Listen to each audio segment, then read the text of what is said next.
Bismillahirrahmanirrahim. Assalamualaikum warahmatullahi wabarakatuh. Alhamdulillahirrahmanirrahim. Wassalatu wassalamu ala asrofil anbiya wal mursalin wa ala alihi wa sahbihi rasulillahi ajmain amma ba'du. Rabbi shrah li sadri wa yassir li amri wahlul 'uqdatam min lisani yafqahu qawli. Alhamdulillah teman-teman yang dirahmati Allah Subhanahu wa taala. Hari ini adalah hari yang ke-26 Ramadan, tanggal 17 April 2023 Masehi. Teman-teman yang dirahmati Allah Subhanahu wa taala, Ramadan telah mengubah hidup kita. Banyak kaum muslimin yang tadinya jarang menyentuh Al-Qur'an jadi ingin sering baca Al-Qur'an, dan juga banyak kaum muslimin yang jarang sholat ke masjid. Pada bulan suci ini mereka berbondong-bondong pergi ke masjid. Dan juga banyak kaum muslimin yang pada hari biasa dia jarang qiyamul lail, ketika datang bulan suci Ramadan dia malah berlomba-lomba memperbanyak qiyamul lail setiap malamnya. Ibadah-ibadah ini perlu kita jaga agar tidak berhenti setelah Ramadan pergi. Ketika kita mendapati iman dan menjaga ibadah terus berkelanjutan, inilah yang disebut istiqomah, khususnya istiqomah dalam beribadah. Istiqomah itu berat. Kenapa dibilang berat? Karena berhadiah surga. Kalau ringan, hadiahnya mungkin kipas angin atau setrika. Haha, bercanda.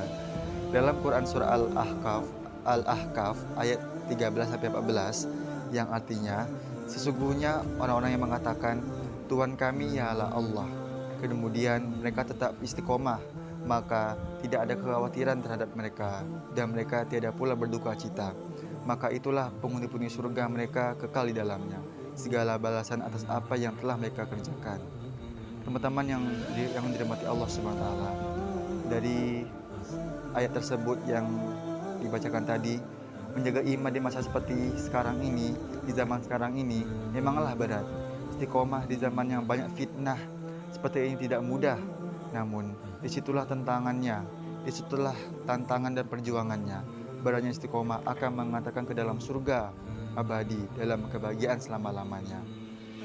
Istiqomah itu berat, tapi membahagiakan. Mengapa? Karena orang istiqomah adalah orang yang akan menganugerahai ketenangan, keberanian, dan optimis dalam kehidupannya, dalam hatinya. Nah, ibadah-ibadah ini perlu kita jaga agar tidak berhenti setelah Ramadan pergi. Ketika kita mendapati iman dan menjaga ibadah terus berkelanjutan, inilah yang disebut istiqomah, khususnya istiqomah dalam beribadah. Istiqomah adalah tegak lurus, terang Buya Hamka dalam tafsir Al-Azhar, yaitu tegak pendirian, tidak menyeleweng ke kiri dan ke kanan, juga tak pernah mundur. Betapa beratnya istiqomah, meskipun tahu akhirat adalah kehidupan abadi dan masa depan hakiki. Kita kerap tertipu dengan dunia. Kita sering kecanduan dengan kesenangan duniawi. Ada godaan lain yang lebih berbahaya dan menjauhkan dari istiqomah. Apa itu?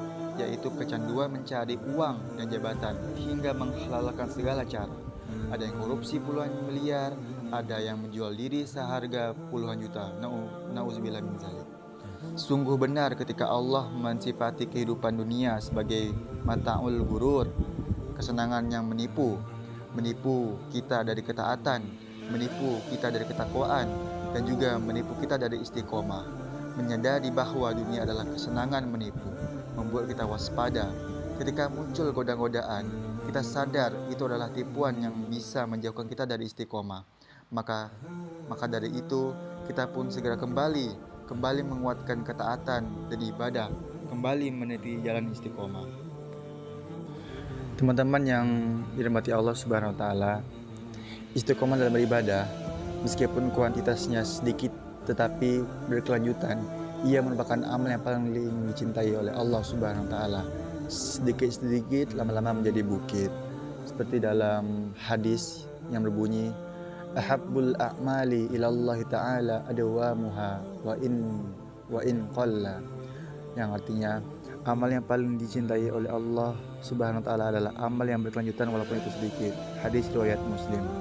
Maka dari itu teman-teman, sebelum Ramadan berakhir, kita memohon kepada Allah supaya menjaga semangat ibadah kita. Kita bermujahadah agar meskipun Ramadan berlalu, kita tetap bersalat berjamaah 5 waktu. Meskipun susah, kita upayakan setiap hari tilawah. Meskipun berat, kita berusaha tiap malam salat tahajud minimal 2 rakaat. Dan sebisa mungkin setiap hari kita tidak meninggalkan tadarus Al-Quran. Barakallahu fikum. Mungkin sekian dari tausiah dari saya. Terlebihnya saya mohon maaf. Assalamualaikum warahmatullahi wabarakatuh.